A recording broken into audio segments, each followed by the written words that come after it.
Hey, what's up mga ka-rides? Welcome back to the channel. So, ang video tutorial natin ay itong Baja City 125 na to. Okay, so barangay patrol to.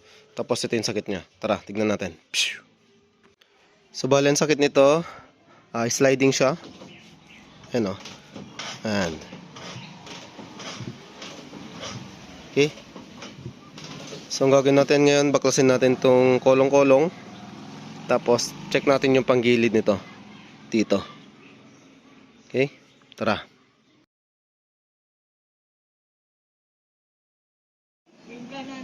So, ayan, natanggal na natin yung sidecar. Ngayon, tanggalin natin tong kick tsaka tong footrest. Gamit ko yun ng 12mm.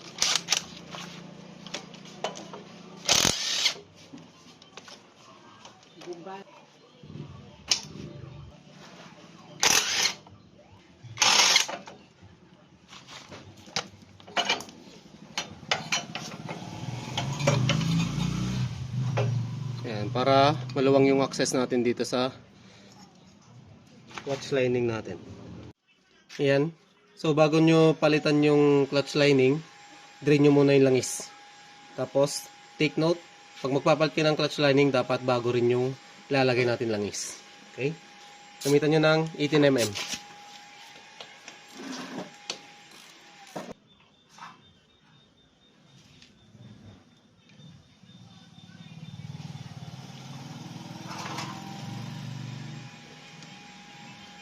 Ayan, kita ko na yung problema nito kung bakit siya naging sliding. Ito, mapapansin nyo. Kuha ko ng sample. Ayan. Kulang sa maintenance. Sobrang itim.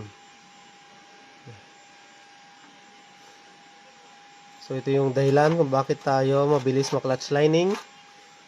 Hindi tayo magpi-periodic maintenance.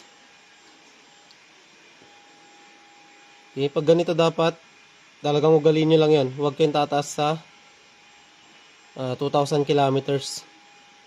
Pero pag kanto-kanto lang, pwede siguro yun. 3,000 sagad. Pero ito, sobrang itim. Kaya mabilis ma-clutch lining ang motor.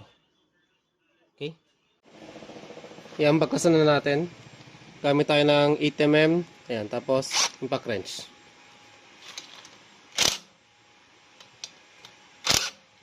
Criss-cross tayo.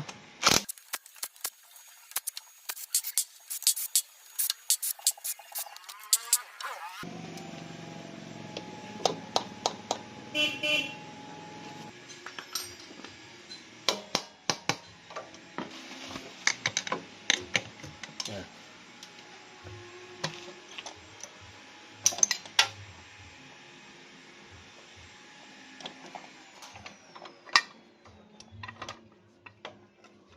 So, mapapansin nyo,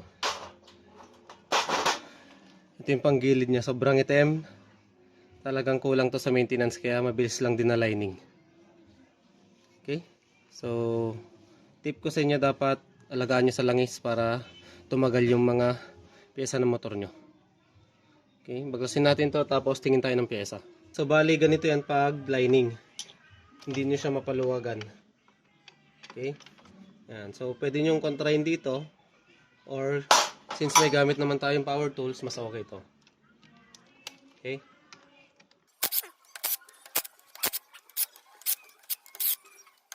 So, dapat sabay yan para okay yung spring natin.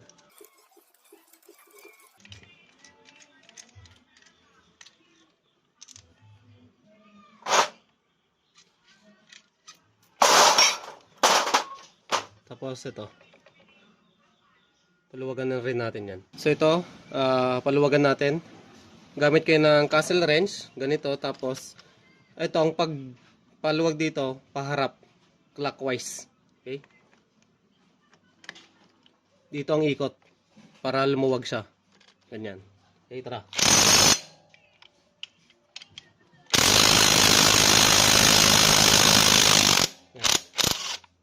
Okay? Kaya-kaya ng power tools natin. Tapos, may dalawa siyang washer. Ayan. Isang makapal tsaka isang manipis.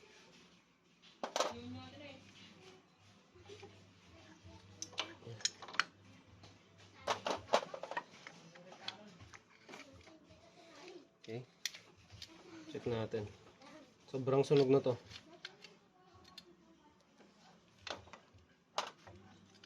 Ito, yan, maayos pa yung clutch lining, clutch housing. Pero itong lining, sobrang sunog. Pansin naman sa langis. Ayun, may tama na. Ito, oh, laki ng tama rito.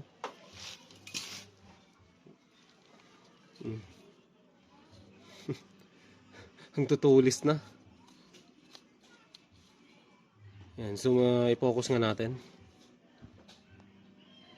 Ayan, oh, sobrang tulis nito. Grabe. Kita nyo naman yung kain ng lining. Ayan, oh. Ang dami niyang groove. Check natin tong... Ayan, dapat ganito lang siya. Ito ay smooth. Ayan. Ito ay smooth to. Maganda. Pero ito yung nasira sa kanya. Ayan, oh, sobra. Ayan. Oh. Grrr, gumaganon. Daming kanto. So sabihin natin sa may-ari na isa ring tama to. Okay? So mapapansin nyo ang itim ng makina kasi hindi alaga sa langis. Yun yung LG Red Tips natin. Wala, gastos. Ayan mga ka-rides, bali ilalagay na natin yung clutch linings natin. So dito ituturo ko sa inyo kung paano yung proper na paglalagay natin. Okay? So ito, palitan na natin to. Ito yung may tama. Ayan. Tapos ito nga pala papalit natin. Ayan, genuine to. Tapos yung clutch linings natin, ayan.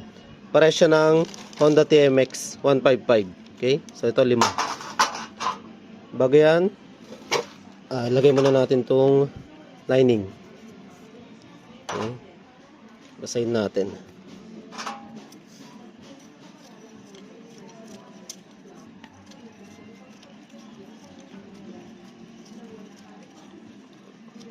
So mas maganda to pag nakababad. Okay. Huwag niyong titipirin. Okay, dapat lahat ng surface may langis na. Okay? So una, lining. Tapos itong plate natin. So mapapansin nyo, may sharp to. Tapos may soft. So pag ganito yung pwesto ng clutch hub nyo, yung matulis ang nakaharap sa atin. So ganyan natin siya ilalagay. Okay? Tapos linings. Tapos plate ulit. Ayan. So yung sharp, yun yung nakaharap sa atin. Ito yung soft nya. Ayan. So salit-salit lang naman to. Kaya mabilis lang din.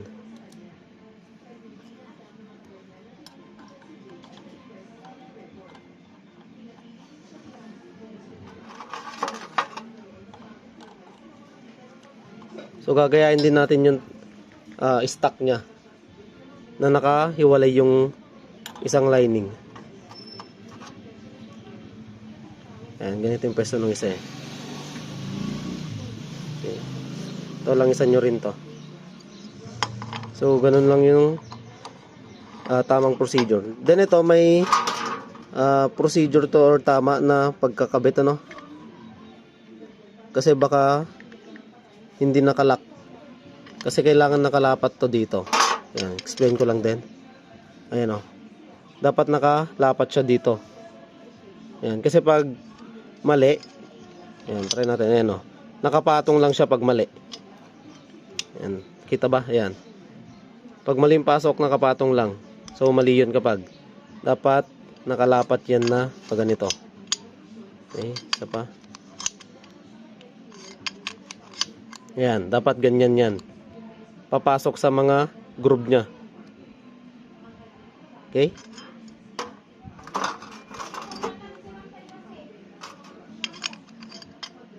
Ayan, dapat nakapasok na ganyan. Tapos, pwede na nating lagay sa makina. Ayan, lagay lang natin.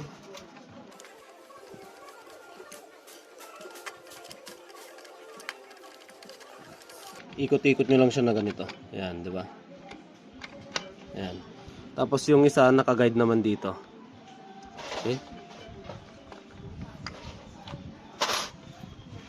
Tapos itong spring, wala namang baliktad to kasi pares naman na linear lahat. Okay? So, lagay nyo lang.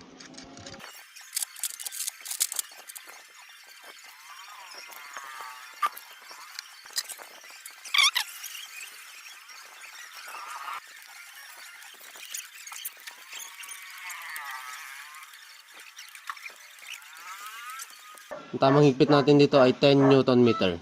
Okay? So ito yung torque wrench natin. Tapos punta muna tayo dito sa 9. Tapos magdagdag tayo ng 1. Ayan. Okay? So naka 9 na. Tapos dagdag tayo ng 1 Newton. 0.4, 0.8, 0.9, then 1 Newton meter. So 10 Newton meter na to. Pwede na nating ilak tong knob. Ayan. Tapos, balaan nyo ng 10 mm. Okay? Dito, criss-cross, tapos tag 2 clicks. 1, 2. 1, 2. 1, 2.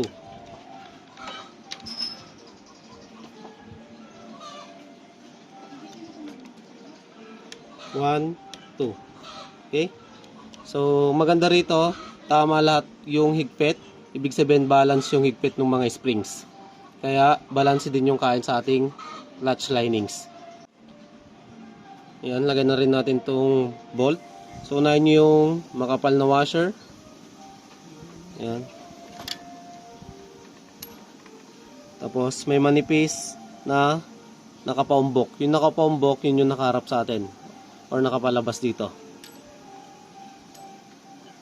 Tapos, itong castle nut natin. Hand tight nyo siya na pa counterclockwise. Yun yung higpit kasi nito, counterclockwise.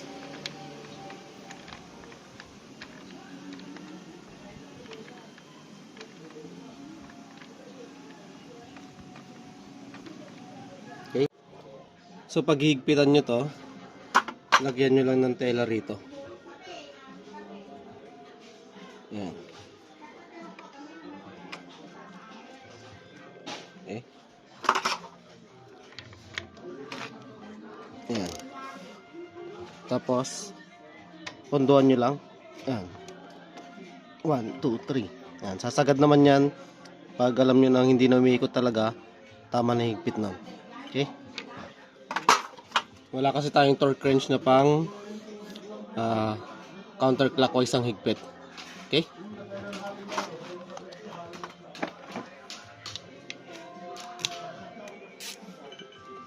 Tapos paikutin nyo lang to para matanggal yung ayan. Okay? Tapos lagay nyo na to. Ayan. Tapos syempre itong mga dowel pin. Ayan. So ito mga ka-rides, LJ Ride Tips na naman. So bali ituturo ko sa inyo paano nyo alagaan tong gasket nyo para kung sakaling buksan nyo siya ulit, magiging buo tong matatanggal. Ayan, hindi siya nakadikit dito sa pinaka crankcase cover natin. Okay? So ang technique dyan, papahid tayo ng grasa. Kahit anong klase ng grasa. Buong gasket yan.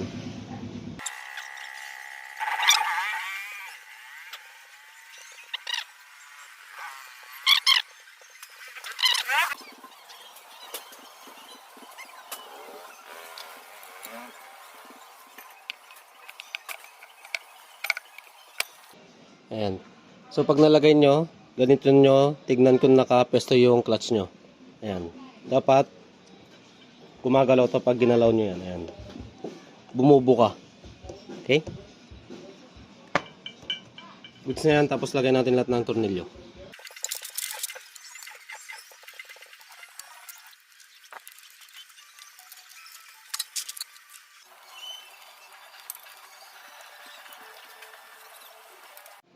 So yan mga ka-rides, bali pwede na nating higpitan tong crankcase cover natin. Ngayon ang tamang higpit dito ay 10 Newton meter. Okay? So 8 tong bolts na to. Tapos yan, nakaset na to ng 10 Newton meter. Okay? Criss-cross tayo. 1, 2.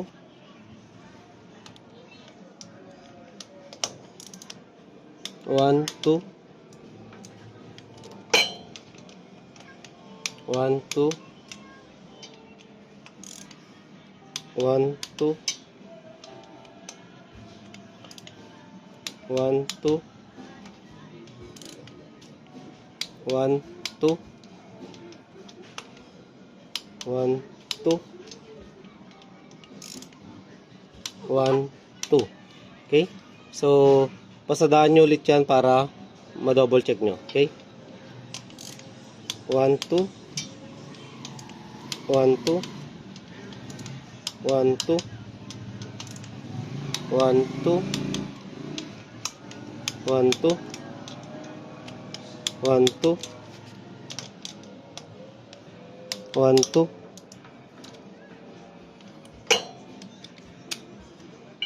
Tapos last, 1, 2. Okay? Ayan, dito naman tayo sa kanyang drain plug na may kasamang oil strainer. Okay? So, suksok nyo lang yan. Ayan, hanggang bumaon. Ayan. So, ganyan dapat yan na nakabaon. Dapat, ayan, almost pantay siya rito. Tapos, hand tight natin to.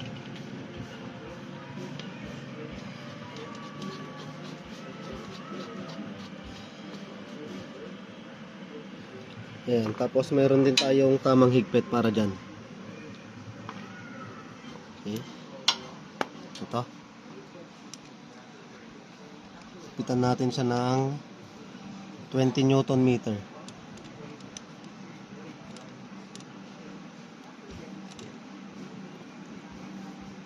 And 19, tapos dagdag tayo ng 1. Ayan. So, focus natin. Ayan, 20 Newton meter na to. Okay? Itan natin doon. Lock natin to knob. Tapos balaan nyo siya ng 18 mm. Ayan.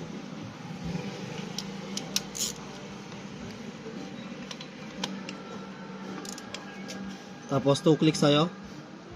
1, 2. Okay? Ayan, lalagay na rin natin yung kanyang oil filter. So, ito yung nabili natin. Ayan. Genuine din to. Ayan, dyan nakalagay. Genuine.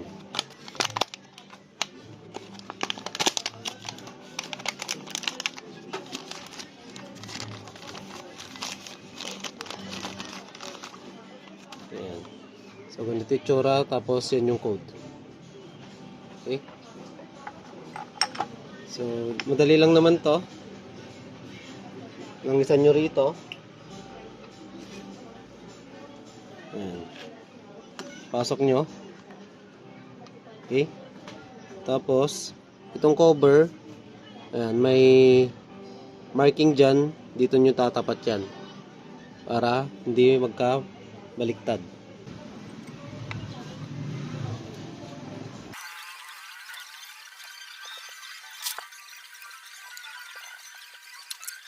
So, syempre dito meron din tayong tamang higpit, which is 10 Newton meter yung 3 bolt na yan. Okay, so ayan, nakaset na siya ng 10 Newton meter. Ayan, 9 plus 1. Okay, ito natin. 1, 2. Pag 2 clicks ulit.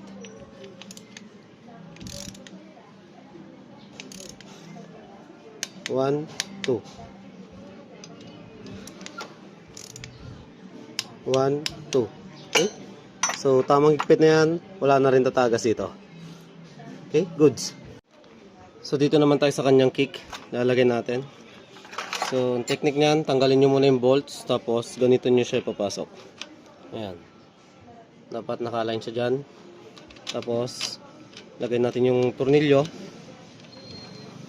Hand tight muna. Kasi may tamang higpit din tayo para dito. Okay? So, ang tamang higpit natin dyan ay 15 Newton meter. Ito, naka 10 to. Ngayon, dagdagan natin. Okay? Ayan, punta tayo sa 15. Ayan.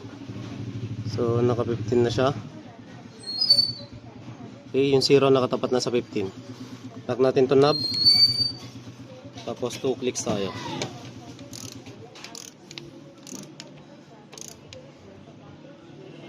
One, two. Okay? Ngayon, lalagyan na natin yung langis. Tapos, pwede na natin paanda rin. So, bali, itong ilalagay nating langis. RS8 na Eco. So, bali, pang hugas muna to. Tapos, after a month, pwede na ulit mag-change oil. Kasi, napansin nyo naman, sobrang dumi ng makina.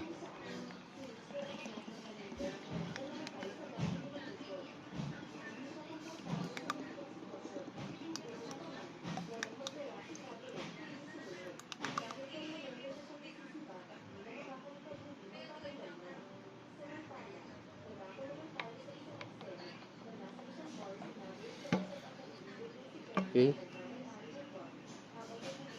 So, nilagay natin dito is almost 950 ml. Pero ang capacity kasi talaga lang nito ay 900. So, since nagbaklas nga tayo ng panggilid, kaya ginawa nating 950. Okay.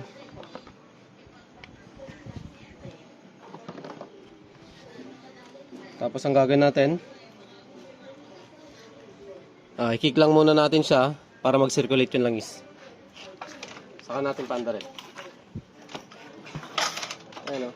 Kung mapapansin nyo, may hindi na siya sliding.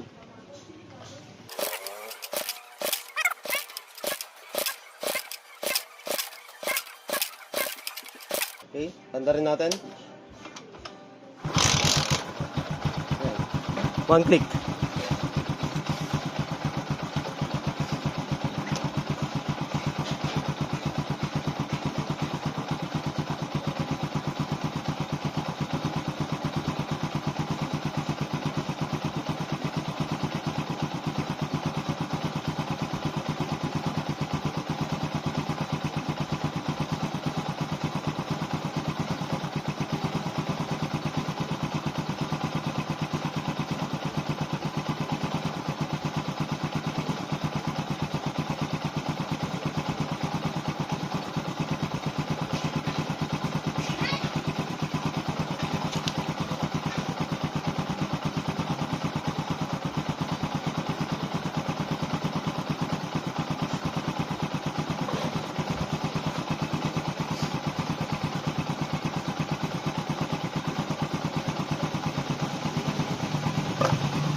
So yan mga ka-ride, sana may natutunan kayo sa video natin paano magpalit ng clutch lining in proper way, tapos yan, yung mga tamang higpit ng mga bolts natin. Okay? So dati ito, in case nito, napansin nyo naman, ayan, sliding dati siya, tapos talagang hindi na daw makahatak nun. Okay? Kaya naging problema ay itong clutch hub natin. Ayan, sobrang tulis na nito. Tapos ang daming groove. Okay? So since ayan, kumakagat na yung kick nya, testingin din natin kung makakakyat mamaya. Okay, tara. So, dito sa apat na bolts naman natin, dito sa kanyang footrest, may tamang higpit din tayo dyan, which is 20 Newton meter. Okay, so ito nakaset na sa torque wrench natin, 20 Newton meter. Okay, so crisscross tayo, tapos tagdalawang click. Okay, 1, 2. 1, 2.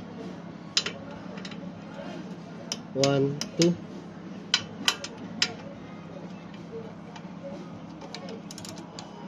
1, 2. Okay? So yan dati mga ka-rides, bali hindi daw niya kayang akyatin to kahit anong gawin sa cambio. Ngayon testing natin.